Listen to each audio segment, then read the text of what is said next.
Hi, this is Randy Wykoff, the Dean of the College of Public Health at East Tennessee State University, and I'm pleased to provide the Public Health Weekly Update with data accurate through October 6, 2022. Today, I'm going to talk about a topic that I haven't thought that much about for a number of decades, and that is, what should I know about the threat of a nuclear conflict? Now, back in the 1980s, I used to give a talk at the local university about the medical effects of nuclear war. It was an issue a lot of people paid attention to, and I didn't enjoy it very much, both because it's a very discouraging and depressing topic, and also because, unlike so many other threats to our health and well-being, this is one that is entirely under our control. Fortunately, in the late 80s, and early 90s, a number of things happened: the collapse of the Soviet Union, the fall of the Berlin Wall, the end of the Cold War, the signing of START treaties, and so on, that took this topic away from us. We didn't think about it. So now we've had almost 2 generations of people who've grown up without thinking realistically about the impact of nuclear conflict. Unfortunately, recent events have brought this back in a very big way, and the realization that nuclear weapons could be used in a conflict zone at the decision of perhaps a single person on either side of the equation. So what did Putin say? According to the Washington Post, he made 2 distinct warnings in his speech. He claimed that NATO was planning to use weapons of mass destruction and implied that he had more modern weapons than NATO. And then he also said that he would use all weapon systems available to protect the territorial integrity. This becomes particularly problematic when, with his recent claim to have annexed 4 additional parts of Ukraine. So will they be considered Russian territory that he is justified in defending? So let's review a little bit about what we know about nuclear weapons. There are 9 nations that are believed to have developed nuclear weapons: China, France, India, Israel, North Korea, Pakistan, Russia, the United Kingdom, and the United States. There are believed to be about 13,000 nuclear warheads in the world. Now, some of these are located in countries other countries that developed them on military bases, and there may be other countries as well that have developed nuclear weapons that we simply don't know about. These weapons are not distributed evenly amongst all of these countries, with the US and Russia having over 90% of the known nuclear warheads. It's a little complicated to try to know how many there are, because in both Russia and the United States, as you can see in the dark color there, have weapons that have been retired. That is, they're no longer actively primed to go, but they haven't been dismantled yet. And many nuclear weapons are already focused on a particular target. Some are land-based, some are submarine-based, some are air-based, and so on. But you get an idea of the distribution here.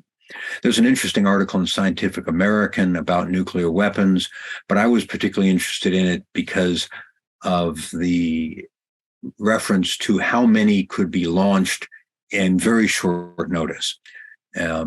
So it's been estimated that there may be as many as 900 weapons that could be launched within less than 15 minutes.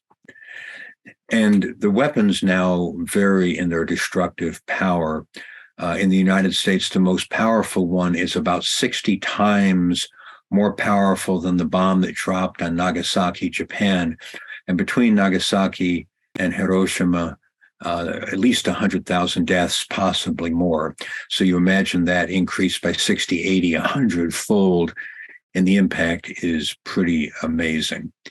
So think of a nuclear explosion having 5 parts that are relevant to us thinking about it. Obviously, ground zero is where it hits. Everything there is instantly destroyed. Then there's the blast effect, and most damage comes from the explosive blast. This is a shock wave that radiates outward, producing incredible air pressure and high winds. Buildings are destroyed by the air pressure, while people and limbs are destroyed by the wind.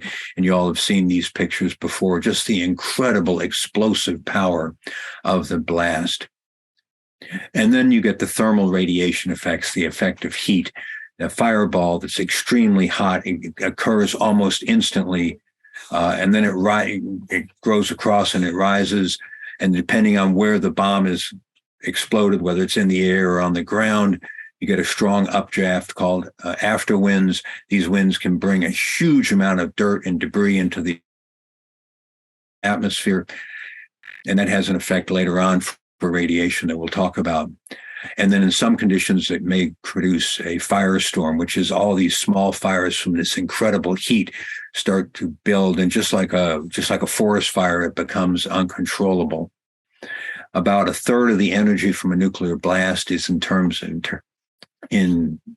manifest as heat, and you can get third-degree burns up to 5 miles away.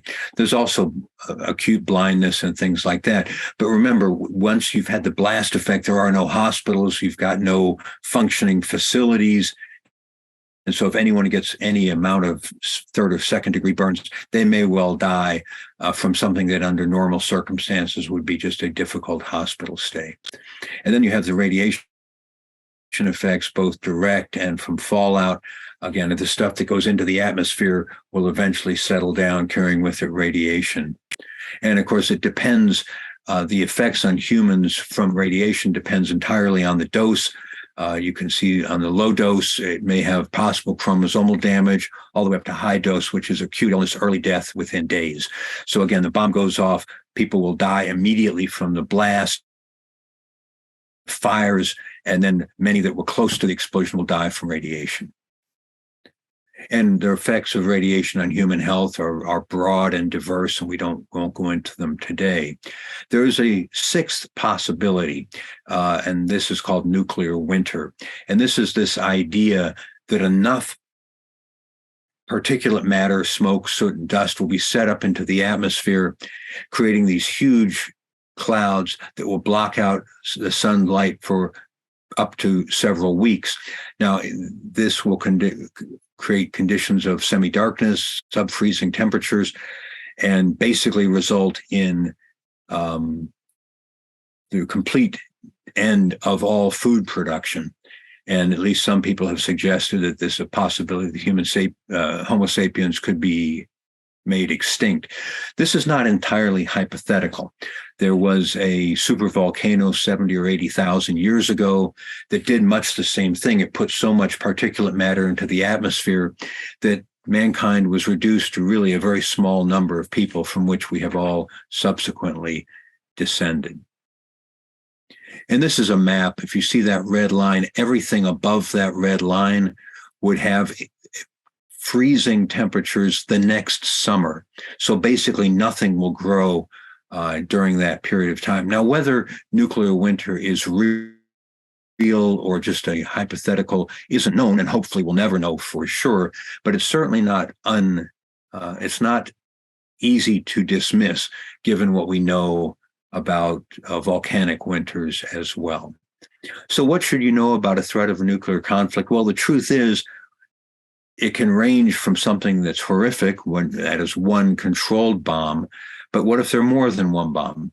How big are they? Where are they detonated? In the air, on the ground, in a big city? There's huge variations. And you can see a small bomb there on the left produces a severe damage zone, but the large bomb on the right, the severe damage is almost as big as all of the damage from the smaller bomb. So the size of the bomb makes a difference. There's a website you can go to where you can model what might happen if a typical bomb is dropped. This is one dropped in Johnson City, and you can see the fireball radius is 0.88 kilometers. And then you can see the blast effect goes all the way out past Piney Flats.